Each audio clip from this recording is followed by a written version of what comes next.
do. Hello, YouTube. How are you? Yeah, I know. Okay, so first, as by the time this video gets loaded up, oh goodness,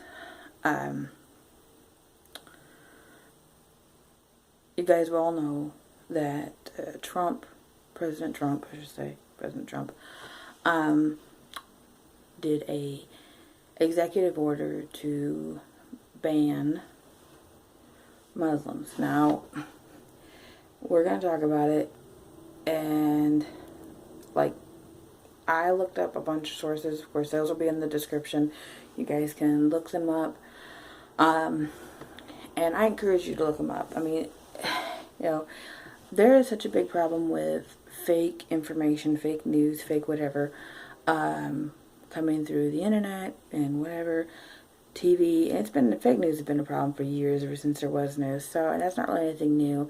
But anything, my point with that is anything you see, as far as news, information, whatever, if it's from me, if it's from whoever, check it out. I mean, you know, look it up for your own thing, because I'm open to make mistakes, and anybody else is too. So, but on a different note, so what President Trump did is on Friday, he signed an executive order that appears to ban Muslims. Now, it is not. Let's just get into it. Okay, so is there a Muslim ban? First of all, what it is Trump's order bars Syrian refugees indefinitely, halts the country's refugee resettlement program for 4 months. It also denies entry for up to 90 days to individuals from 7 majority Muslim countries as Iran, Iraq, Syria, Yemen, Somalia, Sudan, and Libya, thus affecting roughly 134 million people. The nation were... Okay. So he did that because he was saying that these countries are countries that have high terrorist rate, high incidence of issues. Now, we're going to see if that's actually true in this next thing. Now, the people that the 9/11 attack, hijackers, 9/11, of course, were from Saudi Arabia, Egypt, United Arab Emirates, and Lebanon. None of those countries were included in that list of the countries that President Trump banned people from. Okay. Neither Pakistan, the home of the 2010 Times Square bomber. Okay. The Department of Homeland Security has designated those countries that I mentioned, the ones that are banned, as countries of concern for terrorism. Okay. Countries of concern for terrorism. And this came from a Nikia Valdemorgel. It's a German name. I totally slaughtered it. And that's who wrote the article that this came from. Again, her link will be in the description. What this ban does, though it appears to be temporary, it took effect immediately. It caused havoc and confusion for would-be travelers with passports from Iran, Iraq, Libya, Somalia, Sudan, Syria, and Yemen. Okay, so I didn't look any of these specific stories up, but on a friend's Facebook page, there was stories after stories after stories of people. Like, there was a mother that was denied her child, couldn't feed her child, she was nursing. There was a family that had 2 small kids that sat in the airport and were for 20 hours without any food. I mean, this is ridiculous. And there were stories after stories after that along those lines. If those stories are accurate, and like I said, I didn't personally look into them. If those stories are accurate, that's horrible and should have never happened. If If they didn't want to have them come into our country, if they were going to send them back, then they should have said, okay, we're going to send you back, but we'll put you someplace where you can get something to eat. We'll put you someplace where you can nurse your baby. We'll put you someplace where, when I flew back in 2014, and I had a little bit of incident with one of the security people in Kuwait, and I'm not really going to get into that right now.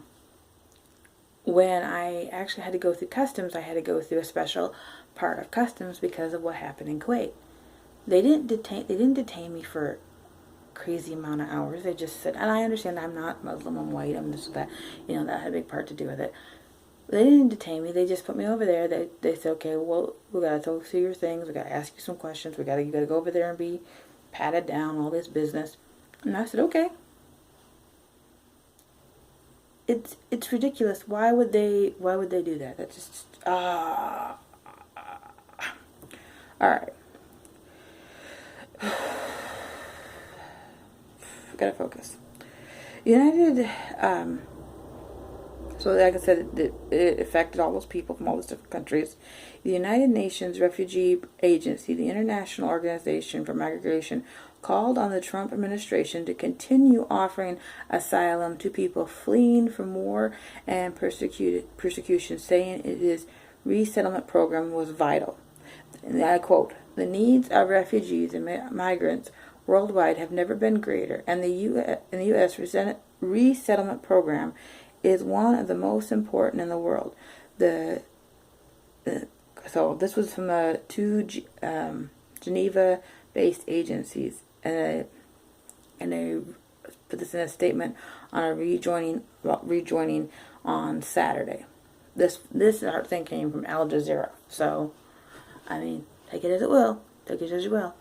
I mean, it's obvious the need for refugees. America has always welcomed refugees. I don't understand why. I mean, okay, rewind. I understand that they're scared. But look at it from a statistics, I can't say that word, but look from that point of view. You have a very small chance of being in a terrorist from a refugee than, like, it's ridiculously on the small percentage. And are we going to live in fear? And are we going to deny people help who really need help because we're scared? If you look in history, the Irish came and there was problems. Every group has come and has caused problems. I got a phone call coming in. I'll have to call him back. So what is going on? Well, there were hundreds of protesters gathered over the weekend at airports from New York to San Francisco to demonstrate their opposition to President Trump's policy. This comes from a Timothy B. Lee. On Saturday evening, the federal court for the Eastern District of New York issued a temporary stay on halting President Trump's executive order. This is from Michelle Kim. So that's good. They halted it. They said, at least for New York, they said, nope, we're going to look into this more. Hundreds gathered at the airport terminals for arrivals section, holding pace cards chanting, "No ban, no wall, sanctuary for all. No hate, no fear. Immigrants are welcome here." Again, that comes from Al Jazeera News. So, I mean, and I've seen people with "Give us your poor, your destitute," those written on I believe it's the Statue of Liberty. Uber and Starbucks got wrapped up into all this because the taxis had stood in solidarity with the protesters, and Uber was like, well, since you're not going to use it, we'll use it. And so people were like, ban Uber, uninstall Uber, give Uber a bad score. They just want to do their job. Leave them alone. Starbucks at one point was said that Starbucks wanted to hire refugees, and people were like getting hurt at Starbucks because they were like, oh, Starbucks won't hire these people, but they'll hire refugees. Starbucks has hired all kinds of different people. If you go into Starbucks, you see all different people. So, call me roll. What can we do about it? What can we do to stop, fight against or oppose or whatever this ban on refugees? Well, first of all, you can donate to the cause, as it were. Either is the American Civil Liberties Union has filed a suit against the Trump administration, arguing that his executive order is unconstitutional. The ACLU filed the lawsuit along with the International Refugee Assistance Program at the Urban Justice Center, the National Immigration Law Center, Yale Law School, and this is coming from a Jerome and Frank. Oh no, wait a minute, hang on. Jerome and Frank Legal Services Organization, and the firm Kilpatrick, Townsend, and Stockton, in the lead up to last year's election. Anti-Muslim sentiments seems to be on the rise in the last month, since documented instances of Islamophobia and attacks, hate crimes have been spiked. Now, I know there was a incident in Canada where a man came in and shot up a mosque, I believe it was. He did some type of horrific thing in a mosque, and he appears to be a white guy, he appears to be a Christian guy, he appears to be a Trump supporter guy. I don't know, I didn't really look into it, but attacking somebody who believes differently than you, attacking somebody who you think might hurt you, when they've done nothing at that time to hurt you, we call that something else. Okay? That's not, no, okay? Like, they were talking about throwing pig's blood. Somebody was saying that, like on Megan Tonjes was talking about them people throwing pig's blood on mosques and stuff. Yeah, they did that all the time after 9/11, and it was just, you know what? Because a few out of the religion do crazy things, the whole religion is shit?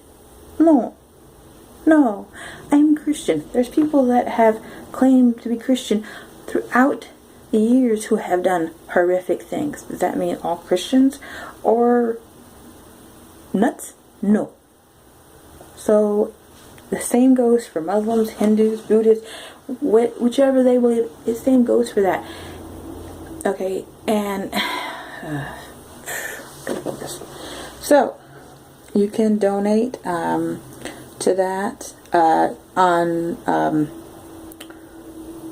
the Council on Islamic Relations. CAIR, C-A-I-R, is a civil rights advocate organization that works to resolve instances of anti-Muslim discrimination through mediation and negotiations, public pressure, and legal actions. So I actually made a video way back in the day. Well, not way back in the day, but back in when I was taking video classes at my community college for CARES, for like a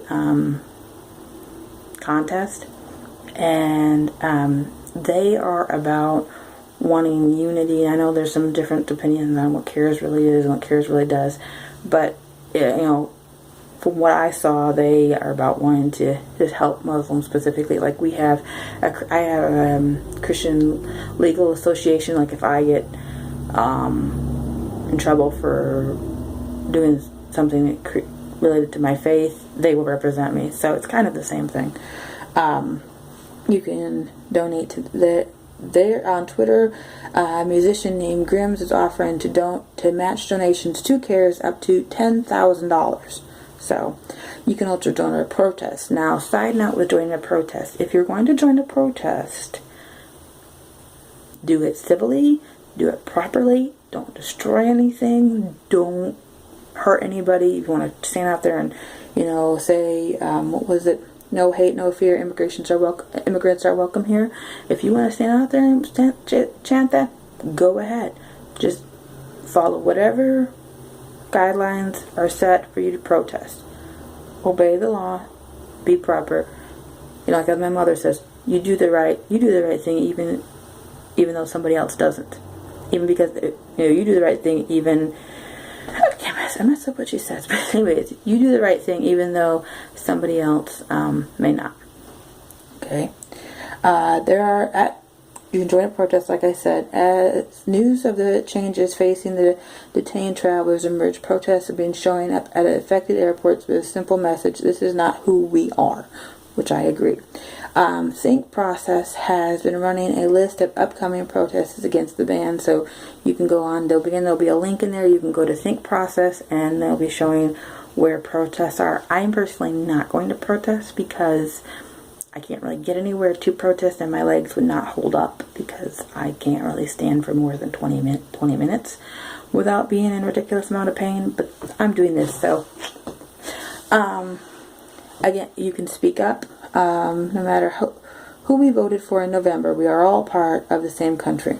The country should be a welcome home for all. To paraphrase Emma Lazarus, we should aim to be a welcoming home to the tired, to the poor, to the huddling masses, yearning to breathe free, the homeless, and the tempest-tossed.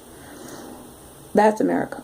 We should aspire to be. So tell your friends, tell your family, share messages of support on social media. We don't need fear to fear the unknown. In fact, again, the odds of an American dying as a result of an act of terrorism carried out by a refugee is minuscule. It is 1 in 3.64 billion in any given year. And this is by Parker Molly. And again, her link will be in the description. All these things that I've quoted from, whatever, will be in the description. So thanks for watching, guys. I know this was kind of a longy one, but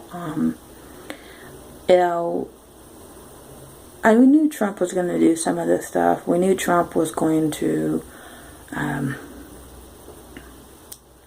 he's one of those people that if he says he's going to do it, most likely he's going to do it. And so we have to, if you don't agree with whatever this, like I don't agree with this, you don't agree with whatever, building the wall, whatever it is, like I said before, right after the election, contact your representatives, contact your people, use the system to your advantage. Don't break any laws, don't hurt anybody, none of that nonsense helps you. So, I'd like to just close this off with a prayer. Dear Lord, I just ask that you would give, first of all, President Trump and his administration wisdom in this, that they would know what is the right thing to do overall, that you would help them to see that and help them to give them the right decision. For anybody that it is affecting, that it is going to affect, that you would give them, help it be just as limited a process on them. And Lord, I just ask that people that are protesting, that they would not hurt anybody, that they would not cause any pain to anybody, that they would just protest and show how their feelings and their thoughts are on this issue. And Lord, I know that you love us, and that you wish the best for us, and that you love Muslims, that you love all your creatures, whoever they are. And I just ask for your guidance in all of this. In Jesus' name, amen. So thanks for watching, guys. I appreciate it. I'll hopefully see you in the next one.